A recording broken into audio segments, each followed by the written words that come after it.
you have your cell phones on you or right handy, if you could check to make sure that they're either shut off or on silence, so we can devote 100% of our attention to this morning's service. And on behalf of the family, I want to thank you all for taking time out of your busy schedules to be here with them today.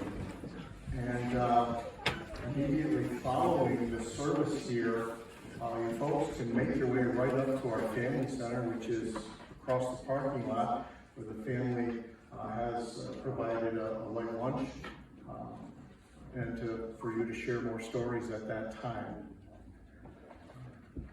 So in honor of RC's 20 years of dedicated service to the Navy, we now at this time will have the Monroe County Honor Guard and the U.S. Navy Personnel Honor Guard come forward to do a service. Thank you. I won't.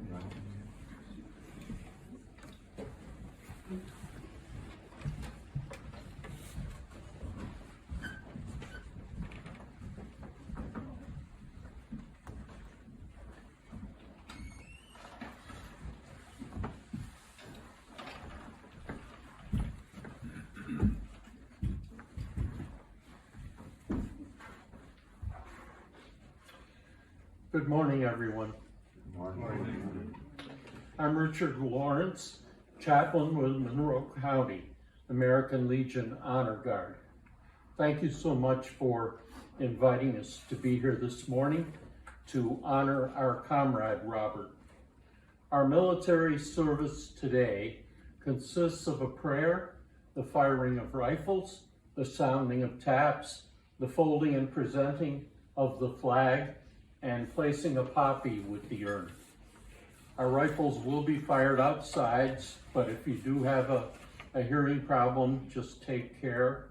Also, those of you who wish to participate in the final salute during the firing of rifles and sounding of taps, place your right hand over your heart. And any military veterans may render a military salute. May the grace and peace of God our Father be with you all. We are here today to pay our last respects, render a final salute, and to honor an American who offered his life in service to his country. Let us pray. Eternal God, this moment is sacred with the almost visible presence of the one who has gone before. We ask thy blessing in all humility on the one who has served in peace as well as in war. We bow before thee in sublime faith, knowing that thou dost lead us on in death as thou dost in life. Make us mindful of the service nobly done. And finally, may that service of our departed comrade to his community, to his state, and to his nation, inspire us all to continue in service to thee and all mankind. We thank you for the gift of Robert, for the joy he gave all who knew him, for the precious memories that will abide with us, and for the assurance that he lives forever at home in the joy and peace of your presence. Amen. Amen.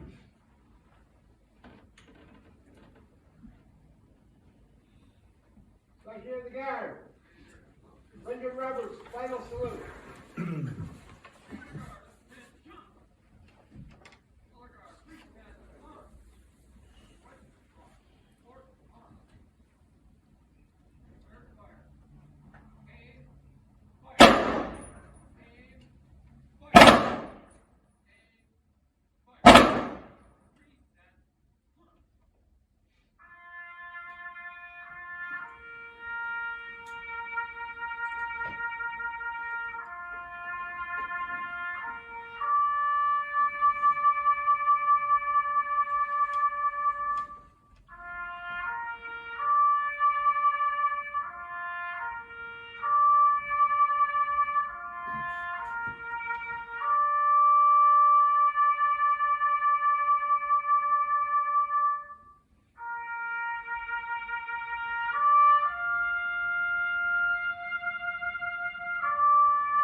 This flag of love and devotion, now being folded, is a living memorial of the courageous thoughts of our comrade, the one you came here to honor today. The blue field represents the sky that overlooks our land and denotes the watchfulness of God, the eternal. The red stripes tell us of the blood, sweat, and tears that have been offered and conquered by our comrade's devotion to the responsible freedom of his country.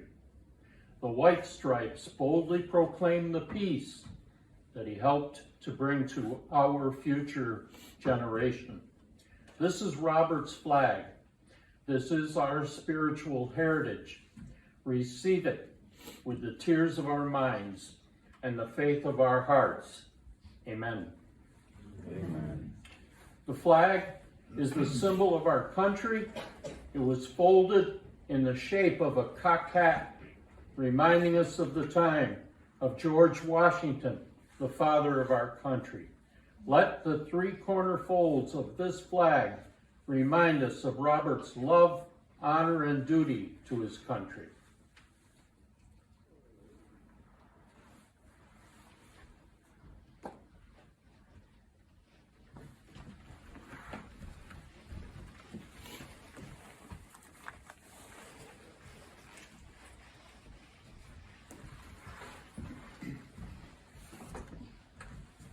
Ma'am, we present this flag on behalf of the President of the United States Navy, and a grateful nation, as a symbol of your father's honorable and faithful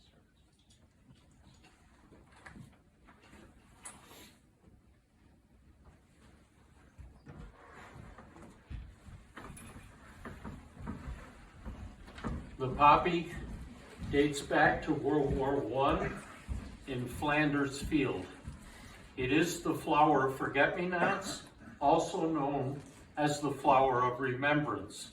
All of our veterans organizations have adopted the poppy as our official flower. I'll place the poppy now with the urn, saying that we will never forget Robert's service to our country.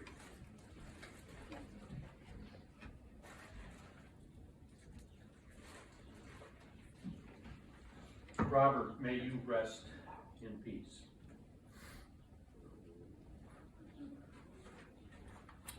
Here are the shells from the fire. And here's a card for you.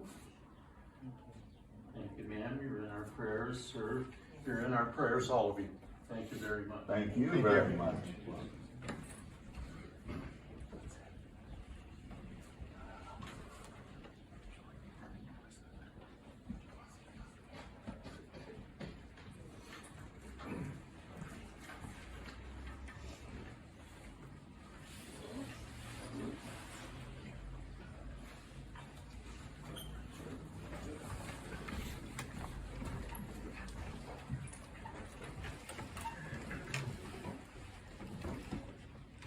It's hard to follow the United States Navy, but my dad taught me a lot of things.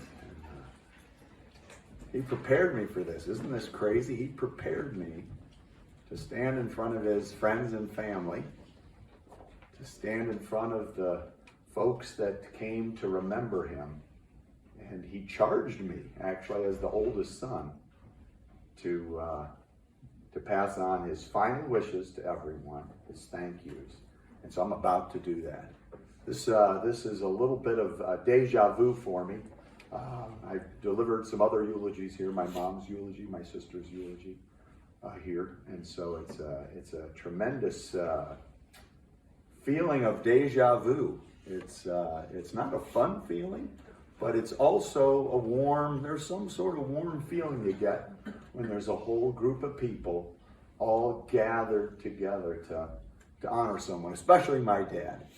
And when you hear my dad's final wishes, you'll start to lighten up. I mean, my heart was pounding when the guns were firing, and who can resist taps? When taps plays for a soldier or a sailor, it's tough to hold your composure. But anyway, let me change gears a little bit. I want to first say thank you to all the people who came. It's an incredible showing for my dad. My dad's a party person. My dad's a people person. And so seeing a lot of people is what he would want. I want to thank David and the whole Harris Funeral. This is not a commercial. It's not a paid commercial.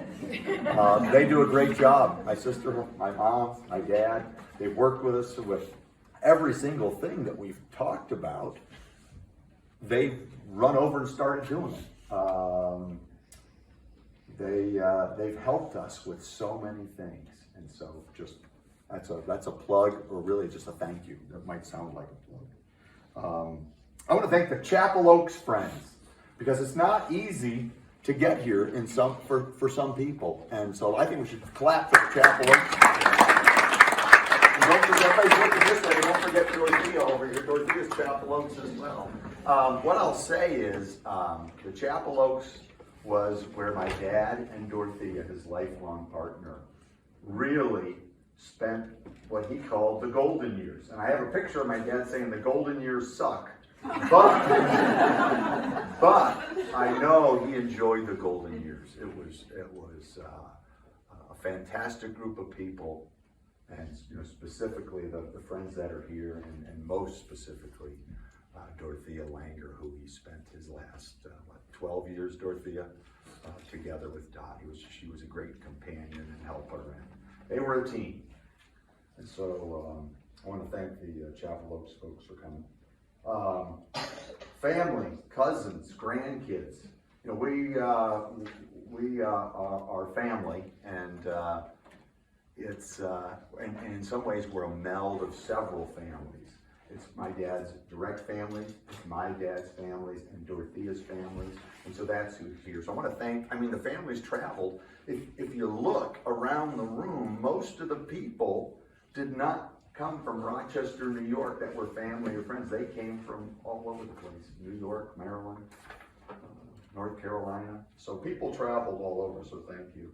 I want to thank specifically my youngest brother, my only brother, Chet, for helping us get the funeral arrangements and everything set up, and the executrix of the estate, my sister Sue, because she did all the paperwork and all the stuff behind the scenes while I was working on a eulogy. And I guess I have to thank my dad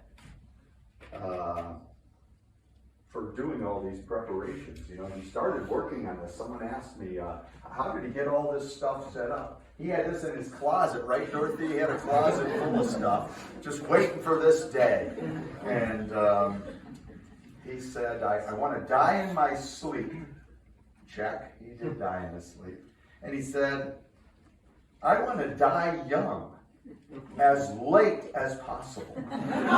So it's funny, because if you knew my dad, he sort of did die young. He was still vibrant, still going 145 miles an hour. I think he had 2 speeds: full throttle and sleep. Those were the 2 things. He would go 100 and then he would sleep. So I want to thank my dad. He got all this prepared. He had paperwork and everything prepared for us. So that's good. And I would like to thank God for bringing everybody here safely. We got here safely, and so one reminder is to get home safely. We are going to do a champagne toast after this, so think about that. And then condolences. And a lot of people have told me condolences. And condolences, Steve, I'm sorry for your loss. But I think it's condolences to all of us. We're impacted, whether we were someone he walked by in the hallway and made their day by walking by him in the hallway, whether he was whether you were a victim of his food pushing. He was a food pusher. He would have put food in front of you, and if you didn't eat it right away, he would start inching it towards you. And so some of the victims of food pushing are here now. So I think condolences to all of us, because we've all lost something. But what a trade-off. We've all gained a whole lot more than we've just lost. Right now it feels, you know, you're in a funeral home, we're looking at flowers, we're looking at an urn, my dad's ashes. I've just heard taps. So it's a sad feeling, but it's happiness tinged all the way around the outside. And I'm hoping to bring some of that happiness to maybe cover up, and not to completely drive away the sadness, but to help us remember why we came. It's to celebrate my dad's life, and that was his request. So let me just say a few things. I'm going to talk a little bit about his final wishes. I'm going to talk a lot about his style. I'm going to talk about his backstory. Now, he told me specifically, I don't want to have everybody hear about my life, but I think the backstory is important to this character, R.C. Pop. My R.C., folks from Chapel Oaks and folks that have met him through his liquor store may know him as R.C. Robert Clark, big R, small c. We'll talk about that. But a lot of us know him as Pop. He called his grandfather Pop. His grandkids called him Pop. And then, guess what? After we had kids, we refer to him as Pop. So if I interchangeably talk about Pop or RC, that's who I'm talking about. So the backstory, you know, he's got some idiosyncrasies. He had some gifts. We're going to talk about food. I'm going to open the floor, and then I'm going to talk about his legacy. So I'm going to speed it up. And we're going to start a celebration for my dad because he had some final wishes. Now this is crazy. No crying and no bawling. Okay? He says, tell everybody I lived a wonderful life. He goes, I want a big celebration. I want a party. He says, have the celebration and tell people to get back to their life, because you shouldn't spend your time dwelling on the past. Live your life to the fullest. Don't look back. Learn your lessons. I'll talk about that. And his lessons that he tried to teach us are enjoy life. How's this sound? Have that extra cookie when it's on the plate. Get that double shot or get the extra cheese. You want extra cheese on that? Sure! I want extra cheese. Don't get the regular, get the deluxe. Get the supreme. That's what he is suggesting. He said, enjoy the sweet, delicious ride. And this is from my friend Kurt, my lifelong friend Kurt Meltzer. You know, you think about a glass being half full or half empty. You say RC was a glass half full. My friend Kurt said RC is a glass overflowing kind of glass. So that's my dad's final wishes. So I say, let's cry if we want to, because I'm going to cry. It's his party, but we can cry if we want to, and we're gonna probably cry because there's probably some sad things in here. I would also say, let me amaze you with something he told me not to tell you about, his backstory. He didn't even tell me some of these things. I had to dig through a box and find things. You'll hear about the Vibraplex 188, a telegraph key. We're going to celebrate his legacy, celebrate his life. He did request. Let's learn our lessons. Death can be a great catalyst for learning. It makes you stop and pause and say, I'm not here forever. And so that's one of the lessons that we're learning from Papa. Share a memory. I want folks to share a memory. Don't feel obliged to stand up and talk. I have a niece who's a funeral director out of state, and she said, you know, one of the things that I saw that people seem to like is to instead of speaking, get a little card where people can take a pen from the Harris Funeral Home and sign up, hey, here's some thoughts of what RC or Pop meant to me. We have those forms, David, somewhere in the back, so when we're leaving and heading over to champagne toast and some finger food, grab one of those and just write some thoughts, maybe 2 words, but share a memory, or feel free to speak. Stop by for the champagne toast afterwards. And remember, this is sad, but there's happiness all around the edges that I'm going to swallow you up in, hopefully. Because this is what it is. This is my most important chart. It's my dad's style. You heard of gingham style. I don't know how many people know gingham style, but there's RC style, right? RC style. Stop and just think. RC stop. RC. Everybody just stop and think. What was RC like? Everybody kind of got that? It probably had to do with some of these things. These were themes. He didn't leave this in the box. After going through all these boxes and talking to people, I went over to Chapel Oaks and I sat and caught people. I talked to people on the phone. I had people emailing me. This was RC style. Did anybody can object? All in favor?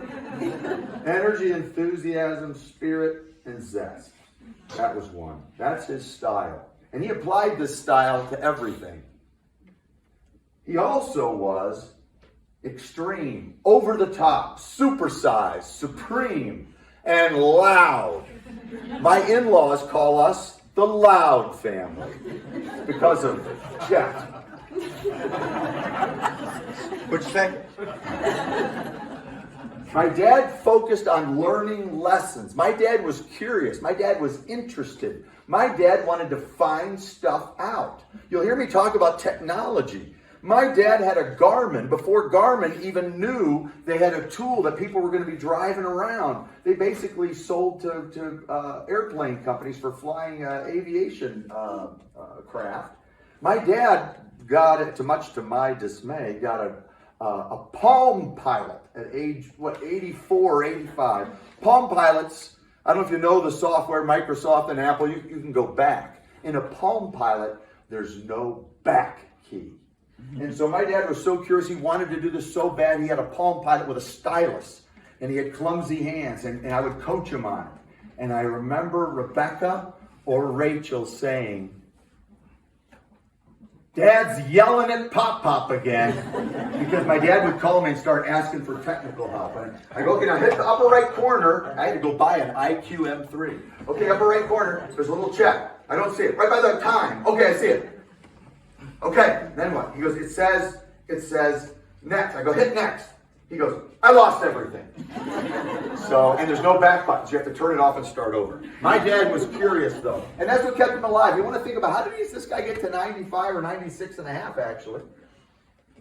He was curious. He also, this is the strangest thing, and why this was all hidden away. He wanted to move forward. What's next? And we all laugh. He's eating breakfast and he wants to know what's for lunch. He's eating lunch and wants to know what's for dinner. He's at a party. He's going, when's the next party? So you always want to know what's next. Don't look back. And that's why I think he didn't. I tried to get him to talk about his Navy career, and I'm going to mention that. He wouldn't tell me about it. His generation, and I see a lot of his generation here, are proud, but they're silently proud. And so my dad was silently proud. I think he was proud of little things like participating in the atomic bomb testing. I think he was proud of going to the South Pole with Admiral Byrd, but he wouldn't mention, he wouldn't talk about it. He wanted to go, what's next? He would even get rid of pictures. And I'm like, why'd you get rid of that? He goes, ready for the next thing. So that was my dad. He was confident. He was confident, and I think sometimes we looked at it as a fault, because many people, myself included, believed he wasn't worried about what other people's opinions of him were. Imagine how comfortable your life would be if you didn't have to worry what other people thought. So that's how my dad was. Imagine, so that's why he was so happy. He didn't care what other people thought. He was confident. And this is my own word, enigmatically dichotomous, which in my mind he was an enigma. He was an enigma which is puzzling, confusing, hard to understand. You'd walk by, you'd talk to him, and you go, who is this guy? He's an enigma. But he's also a dichotomy, because he was an artist, he was a soldier, he was a pop-pop who would read stories into a tape recorder and send them to his grandkids. But he'd also chew you out for doing something wrong. He was a dichotomy. He had two, he wasn't bipolar, but he had two, well, he might have been bipolar. Regina, you think he could have been bipolar? So he was an enigma. Wildly different. But here's what I think he had. If you take all those things, they're all in some way an attribute or a gift. In some cases, he took them to extreme, which I do myself, and I have learned it can also be annoying. So it's a wonderful mix of energy, enthusiasm, and a little bit of annoying mixed in there. And so that added up to be, I would say, a wild and wonderful life. My dad had a wonderful life. He liked the movie Wonderful Life with Jimmy Stewart. I'll tell you something, Mr. Potter. He loved that part. So, quick backstory. I'm going to go through this so fast you're not even going to hear me. I'm going to talk at like 180 to 200 words per minute with gusts up to like 250. So hang on. My dad didn't want me to share any of this. Sorry about this. We're going to go through it quick. We're going through this quick. My dad had 2 birthdays. He was born twice, September 4th, September 11th. It was a mix-up with his birth certificate. And so he celebrated 2 birthdays. Of course he celebrated. He overdid everything to the extreme. He was a paper boy, a grocery clerk. He met an out-of-the-town redhead, my mom. He joined the Navy to protect democracy and to see the world, and he did. He traveled all around, 20 years in the Navy. Look at the time. This is the peak of World War II, May of 1945. You know, think about the VE Day in Europe was right around, May 6th or 7th, VE Day. Europe was, the battle in Europe was starting to be completed. My dad's brothers were already in the military. My dad couldn't get in the Navy quick enough. He was wanting to get out of high school. By the time he got into boot camp and after he was recruited in May and enlisted in August, the war ended 4 days later. Coincidence? I don't know. I'm just saying. This is an important one. Let me go back. Anybody know how to go back? Backspace. No back button. Backspace. How was it? Space? I do want to go back. Arrow key. I do want to go back because this is an important one. Let's see. My dad was a radioman, and so he did teletype. And I told a guy he was going to be in a eulogy. My dad, if you don't know what a teletype is, my dad went to the South Pole with Admiral Byrd, and this is a teletype machine. Send help, SOS. My dad did this kind of stuff in the United States Navy all over the place. I'm carrying this in that box in the elevator. This was meant to be. I wasn't sure exactly what to call this, telegraph key. A guy getting on the elevator, I held the door, he came in, he goes, oh, it's a beautiful box. He said, my dad made it. He took it to the South Pole with a teletype key. And the guy on the elevator, a little bit older than me, he said, I was a teletype operator. He goes, let me see it. I couldn't even get it out of the box. He goes, that's a Vibraplex 188. He goes, you know what that is? He goes, that's the original Vibraplex model. What are the odds that my elevator partner yesterday would know this is a Vibraplex 188 telegraph key? My dad it's funny, coincidence? I think not. This is one of my brother Chet, right, Chet? There. Let's give it to Chet right here. He gets the box too. And I'm not as loud as Steve, but just so you guys know, he sent Morse code from the South Pole to the White House to tell them how the trip was going. And there's actually a documentary on an A&E with Admiral Byrd that, and then he said when messages came back, there wasn't any, there was static because of the ozone and how it bounced off the ozone. He said he had to get the younger guys, the sailors, to climb up and aim the antenna toward so that they would bounce, and he would read them back. Yep, Truman's very happy with you guys are doing a great job. My dad didn't tell me this stuff. So anyway, I gotta really speed it up, and we're gonna get ready to celebrate. So my dad was a radioman. But look at these things. That little typed card is how the United States Navy, the world's most powerful Navy, kept track of people's on a 3x5 card with a typewriter. Holy cow! They developed an atomic bomb. Look at this. He actually was in the atomic bomb testing, and I didn't know this. I found it in the Westchester newspaper. He grew up in Westchester, Pennsylvania. It said, "Local boy continues A-bomb testing."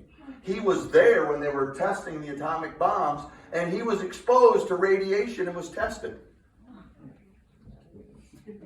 Between what he ate and testing atomic bombs, how did he get to 96.5? So I found that out by reading a newspaper article that's laying over here. Operation Crossroads, the Bikini Islands. He said he didn't see any bikinis, but he did say, this is this kind of crazy stuff. Okay, he said, we were a safe distance. I used like 6 miles. It was 6 miles. That's not very far. And so he said they were encouraged to look away, or they were ordered to look away. So 3, 2, 1, and they would all kind of look. Crazy stuff. Hopefully this will turn into my dad went to the South Pole with Admiral Byrd. Not the first trip. It was like his 4th or 5th trip. But how many people here have been to the South Pole? Well, my dad didn't go to the South. He went to Antarctica. He was probably still another 300 or 400 miles from the actual pole. He said the muckety-mucks flew on a plane over. Went crazy. My dad went almost to the North Pole. He was in Point Barrow, Alaska. Then they got on. He was on a communication ship. He was following a icebreaker. And they got within 437 miles of the North Pole, and the second propeller broke on the icebreaker, and they decided to bail out. But he's been to the Antarctica, almost to the North Pole. This is just crazy. He didn't even want to talk about it. So we're talking about it now. He met Queen Mary, Queen Elizabeth. Queen Elizabeth II is kind of a famous person. He was the ship photographer. She was at the U.S. Canal Zone, and my dad met her and photographed. Look, here's some photos that my dad took. Her coming down the stairs, everybody saluting. Crazy. He served in the Med. So he got, this is right after World War II's over, so everything's sort of half destroyed. There was even like this one tower you could see is leaning over. I'm not sure what happened. He went to all these places. So he had kind of a little bit of a vacation, because they were, I think the Army and the Marines were doing all the real work, and my dad was floating around getting his picture taken with the Eiffel Tower, or the Leaning Tower of Pisa. Family. My dad, switch gears. My dad was a family guy too. So Navy, serious. When you look at his Navy pictures, it looks like he's going to burn a hole in the lens of the camera. He was a very severe. But as a dad, he was a very severe dad. Very severe dad. Amen. Very severe dad. But he was also a loving dad, and even a super loving child lover. Somehow he found it easier to love his grandchildren, right? How many people were grandchildren that experienced some of it? He seemed to like grandchildren a little bit better, and great-grandchildren. So he's got 3 great-grandchildren as well. Hey, tell you what, if you're a family, if you're a child, a grandchild, or a great-grandchild, stand up. Please stand up, yeah. I know it's, like there it is. These are my cousins, my nieces and nephews, my daughters. So yeah, they lost the pop-up. That's where pop-up came from, being a pop-up to them. Okay, my dad moved all over the place. 19 houses and apartments in 20 years. Is that crazy? How many people hate moving?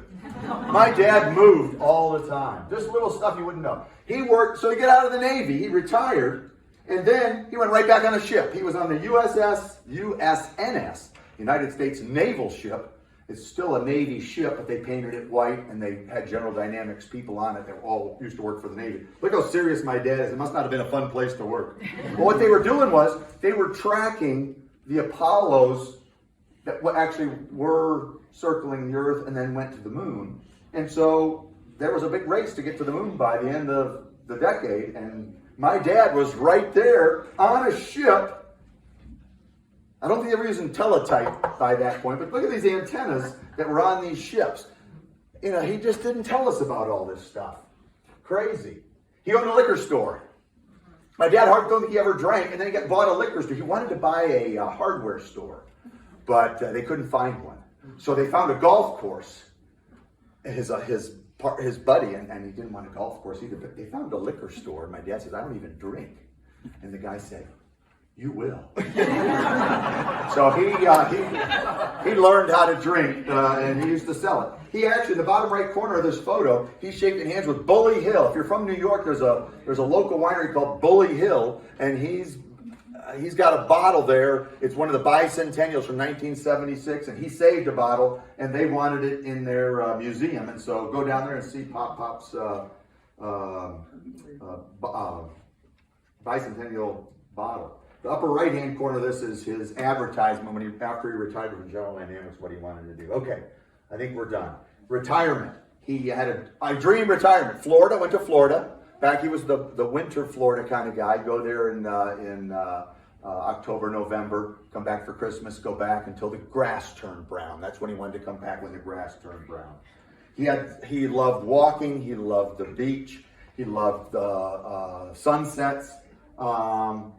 And then, after my mom passed away, he started continuing that same process with Dorothea. They were lifelong friends, and then became loving partners in Florida, back and forth, renting places in Florida, continuing to enjoy it. And then in Chapel Oaks, he partnered with Dorothea. They were one of the couples I used to see on the TV commercials. My brother would say, hey, look, Dad's on a TV commercial with Dorothea. He was the good life. He was the bingo caller, right? He liked calling bingo.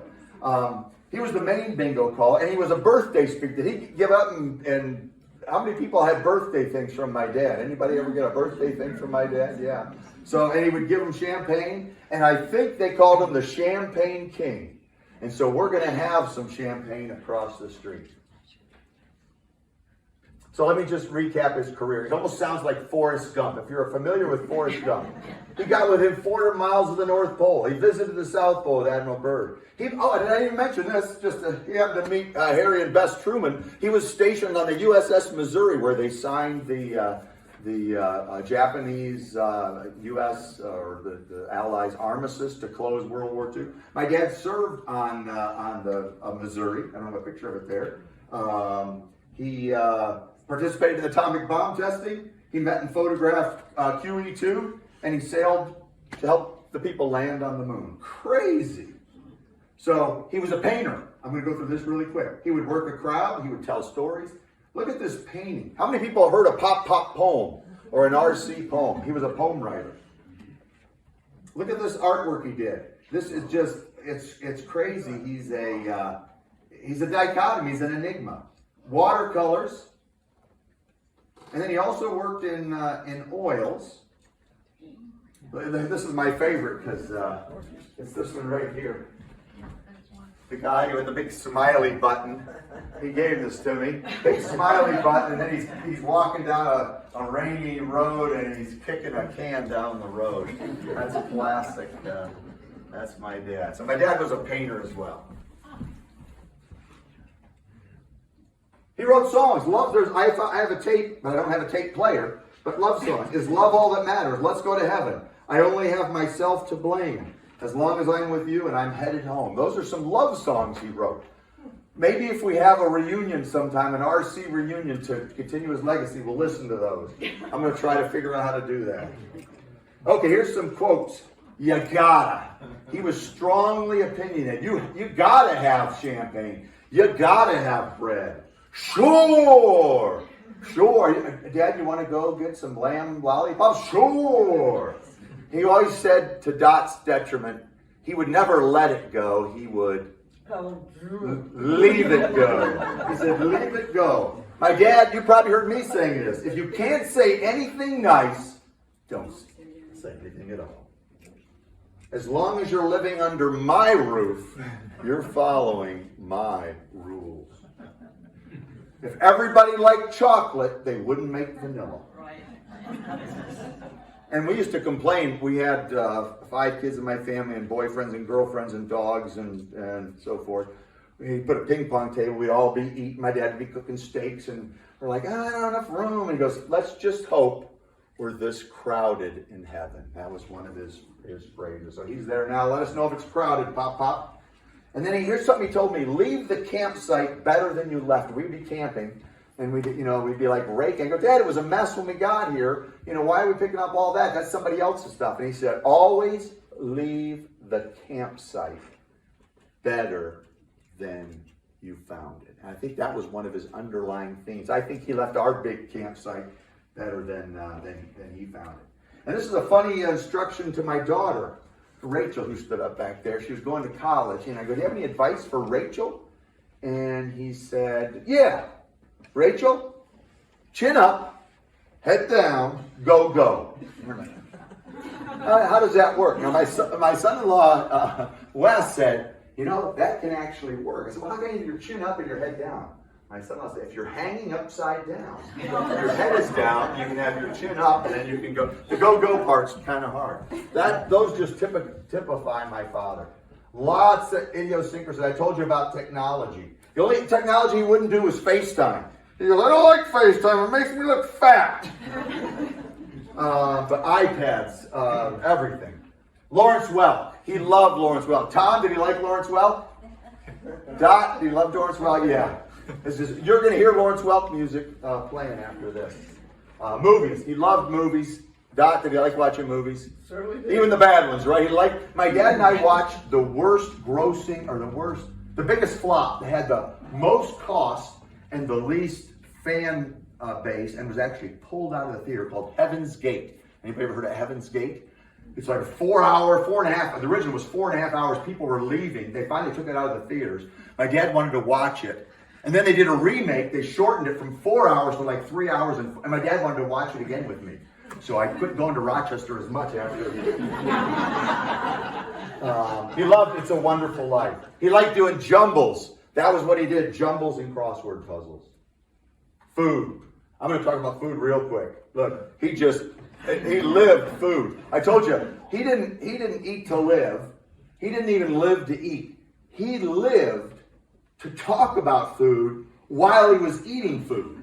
So it would be like flying all over the place. I mean, look at this guy. He is enjoying it. And he had to be spicy, right? Had to be hot. He says, bring on the canine. He said, cayenne pepper, he called it canine. We got to bring on the canine pepper. Ice cream and chocolate, right, Dot? And Dot said anything chocolate covered. If you chocolate coated a navy boot, he would eat that. He would eat that boot. And sausage. He liked sausage and bacon. Scotch, and I mentioned already, he was a food pusher. He would push that food up to you. So I'm going to open the floor to reflections. Does anybody have any thoughts that they'd like to share? Airing of grievances? Anything they'd like to pass on to the group to say, hey, or if we can write them on that card as well. But anybody will just stop and think in your heart, or if you hear RC whispering, hey, get up there and tell them about the time I saved your life. Anybody got anything? And it's okay if you don't. Give me a chance to get a sip of this, whatever it is. Oh, it's Doers. Not what you did, Steve. Oh, no, my dad would have. Thank you, though, my dad would have. So, I think we're about ready. I'm gonna revisit his style. Think about these things. These were his style. Think about the energy, the enthusiasm, the spontaneity. He was spontaneous. He was calm. He didn't care what people thought. I had a friend visit, and the friend came in, and his first comment was, "Man, you've put on a lot of weight." I was entertaining people at my daughter's wedding, and I had an attractive friend of mine came up to him, and I said, "This is my friend Renee." He goes, "This is my dad." My dad goes, "Very nice to meet you. Can I have a kiss?" That was the kind of guy he was. So when I was going through the pictures, he had pictures of him with waitresses. He was a non-end a non-ending flirt and energy guy. Even animals. What would he say to an animal, to a dog? Sick 'em, girl! Ha! You know, our dog's very nervous. Sick 'em, girl. The dogs would take off. My dad was just crazy. So spontaneous. Think about these when you think about my dad. Think about these things. Because some of these things are good as long as you don't take them to an extreme. So I'm kind of the bad example of taking it to the extreme. But if you can have that energy, the over the top, but not too far over the top, if you can be curious, if you can look forward and wonder what's next, you'll have lived a wonderful life. He's left a legacy. All of us here, his friends, his family, even genetically, all that he's passed on to his children, his great-grandchildren, and then socially with family. He's got an extended family now with Dorothea and Dorothea's family. So he's left this a better place for him having been here. My final thoughts. Thank you. And I have 3 things I know for sure as you're trying to think about my dad. I bet you he has St. Peter and all his angels up there rolling in the aisles, just telling them stories. He's probably their favorite tenant up there, for now. And he's probably already asked them, what's for breakfast tomorrow?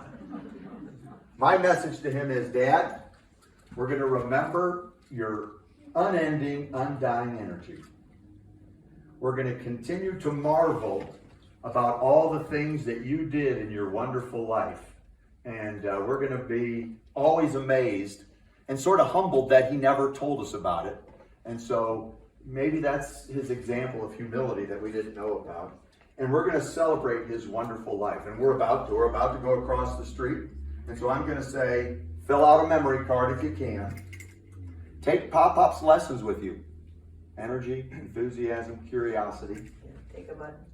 Oh, take a button. That's right. My mom is a seamstress. She found in one of her shopping sprees some buttons that happened to say R.C. Robert Clark, or is what he told one of my friends. I think right after he asked to kiss one of my friends, he said, well, what's R.C. stand for? That's a unique name. He goes, oh, R.C. Real cool. He was just spontaneous like that. So we have these buttons that say RC. Grab one if you want. Or just go look at them. There's 2 bowls over there, right, David? As you go out, look at some of this stuff. We're gonna head across the street. Let's go toast the Champagne King and have some food too, because you gotta have food. And one more thing. Think about how to do this. But to sum it all up, if you can put it all in 4 words, chin up, head down, go. That's my dad. Thank you all for coming. Let's go across the street and have some champagne. My dad knew that I wore ties every day at work, and I worked for DuPont, so we wore white shirts and like boring ties. These are the ties my dad bought me.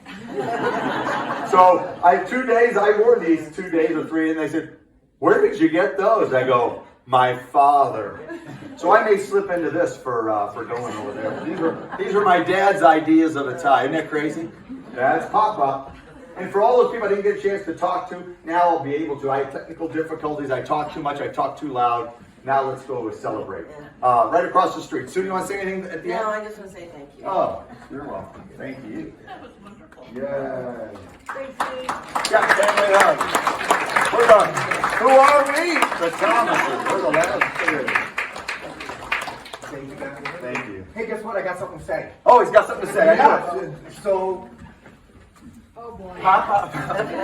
Papa told you not to tell him a lot of things, right? So, Yeah. Do I need a microphone? No. Okay, good. Oh, does he need a microphone? Hello. So, two short things, right? I want to kind of weave some things. Steve talked about food. He talked about his energy. He talked a little bit about love and life. So, the first one is, I don't think Sue and maybe some closer people know this. So, Dad had some health issues back in late 1990 something, 98, and he had an aneurysm.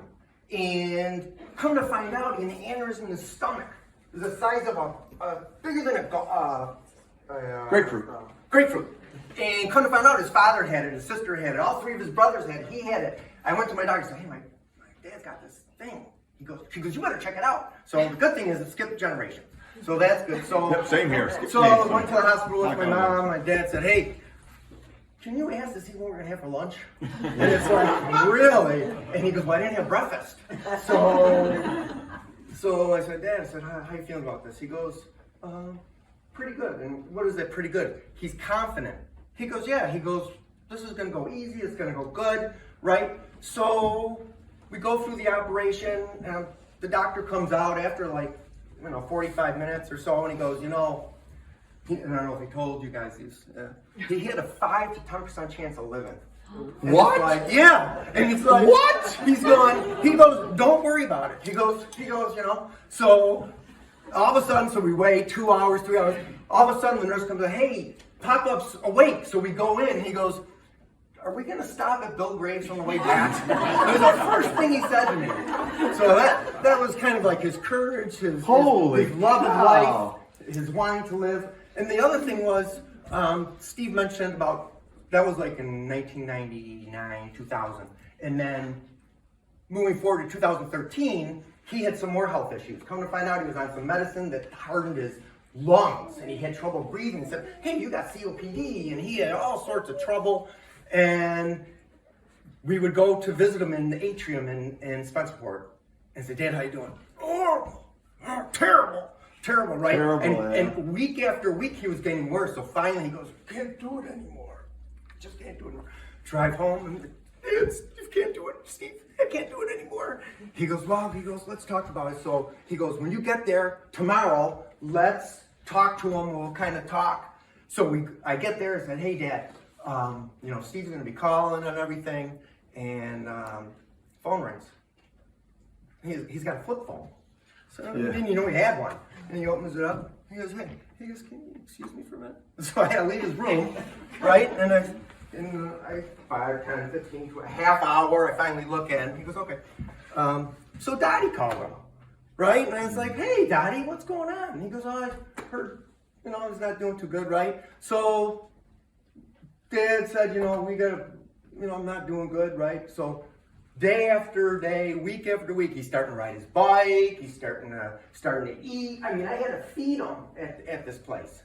And he goes, I gotta get the hell out of here because Dottie's gonna come visit. Woo! Thank you, Dottie. So here's how I'm gonna relate that. So 54 years ago, I'm 8 years old, and I'm in the back of the car, and we're going to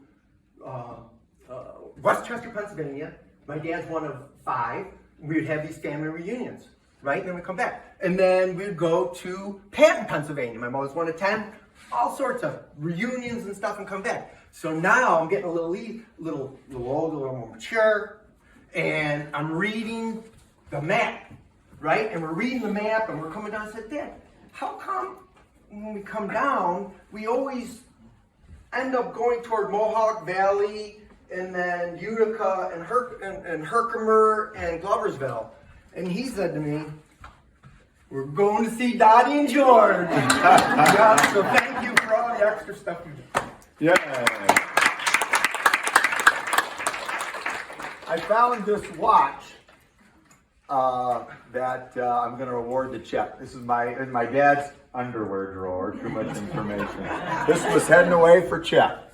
So what else was in the underwear drawer? There was a small amount of I'll trade you for that envelope. A small amount of unmarked bills, but Chet gets the watch. All right, everybody ready for some champagne? Please join us. If you can't, I understand it. Chet talked way too long. I didn't count on that. And if you can't make it across the street, I'm going to stick around for a few minutes. We can chat, but hopefully I'll see everybody over there, and maybe we'll move a few of the show and tell items over there so you can see them. Thank you. We'll see you over in the Family Center just across the parking lot. Nice job. Thank you. She's all ready for you, waiting. Should have champagne pops, so when you get there. A reading of We Are the Thomases by Robert C. Thomas, also known as R.C. Thomas or Bobby Thomas or Uncle Bobby. We are the Thomases, and we are the best. We have always been number one and will never settle for less. We are the Thomases.